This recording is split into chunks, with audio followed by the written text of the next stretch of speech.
Hello అండి, welcome back to me Andhra అమ్మాయి Bhavani blogs. అందరూ ఎలా ఉన్నారు? బాగున్నారా? నేనైతే చాలా బాగున్నా. మీరు ఎలా ఉన్నారు? కింద కామెంట్ చేయండి ఫ్రెండ్స్. ఈరోజు మంచి రెసిపీతో మేము ఎందుకు వచ్చేసానండి.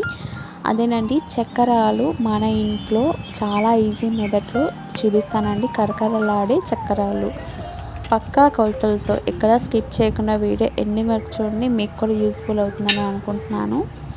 దీనికి కావాల్సిన పదార్థాలు శనగపిండి, బియ్యం పిండి, పచ్చికారం, వాము, వెన్నపూస, నూనె. ఇవి కావాల్సిన పదార్థాలండి. రెసిపీ అనేది ఇక్కడ స్కిప్ చేయకండి.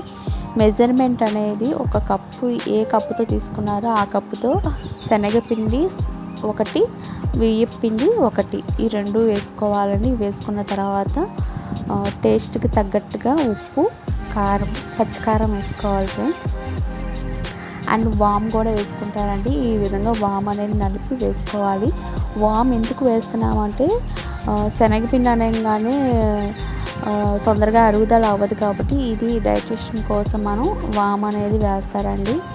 అందులోనే టిప్ అని చెప్పాను కదండి, వెన్నపూస వేస్తే క్రిస్పీగా వస్తుందండి. టేస్ట్ అయితే సూపర్గా ఉంటుంది. ఎక్కడ స్కిప్ చేయకండి. ఈ విధంగా మొత్తం అన్నీ వేసుకొని కలుపుకోవాలి ఫ్రెండ్స్. ఈ విధంగా కలుపుకొని వాటర్ పోసుకొని కలుపుకోండి. కారం సరిపోకపోతే కొద్దిగా కారం, ఉప్పు కూడా వేసుకోవచ్చు ఫ్రెండ్స్, యాడ్ చేసుకోవచ్చు. అండ్ నేను ఇందులో గ్యాస్ పొయ్యి మీద చేస్తున్నాను, కట్టెల పొయ్యి మీద చేస్తున్నాను అనేది మీకు టేస్ట్ బాగా రావాలి అంటే కట్టెల పొయ్యి మీద ది బెస్ట్ అనవచ్చు. మేము ఏది చేయాలన్నా పిండి వంటలు అనేది కట్టెల పొయ్యి మీద చేస్తామండి. ఎందుకంటే టేస్ట్ అయితే చాలా బాగుంటుంది.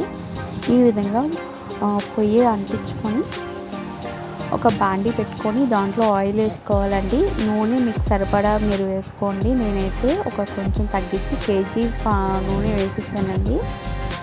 ఈ విధంగా నూనె హీట్ ఎక్కిన తర్వాత చక్రాల పిండి కలుపుకున్నాం కదండి, కలుపుకొని చక్రాల గిద్దలో ఈ విధంగా పెట్టుకొని పిండి అనేది నూనె బాగా హీట్ ఎక్కాలి. హీట్ ఎక్కిన తర్వాత ఈ విధంగా మీరు చక్రాలు అనేది ఒత్తుకోవాలి. చాలా ఈజీ అండి. ఇది పెద్ద కష్టమేం కాదు. మీకు ట్రై చేయాలనుకుంటే కొంచెంగా ట్రై చేయండి. ఒక కప్పుతో ట్రై చేయండి. ఓకే, పర్ఫెక్ట్గా వస్తున్నాయి అనుకుంటే మీరు కొంచెం కలుపుకోవచ్చు. బయటికి వెళ్ళి వేరే ఆయిల్ని పెట్టుకునే కన్నా మన ఇంట్లో హెల్దీ ఫుడ్ పిల్లలకైతే చాలా ఇష్టంగా తింటారండి. స్నాక్స్ కింద కూడా పెట్టుకోవచ్చు. ఈ విధంగా లైట్ గోల్డ్ కలర్ వచ్చేంత వరకు మనం వేయించుకోవాలి. అంతే, ఎంతో టేస్టీకరమైన చక్కెరలు రెడీ. ఈ రెసిపీ కనుక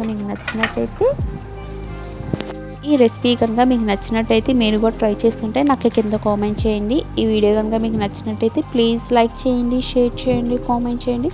సబ్స్క్రైబ్ చేసుకోవడం మాత్రం మర్చిపోకండి. పక్కనే బెల్ ఐకాన్ ఉంటుంది, దాంట్లో 3 ఆప్షన్స్ ఉంటాయి.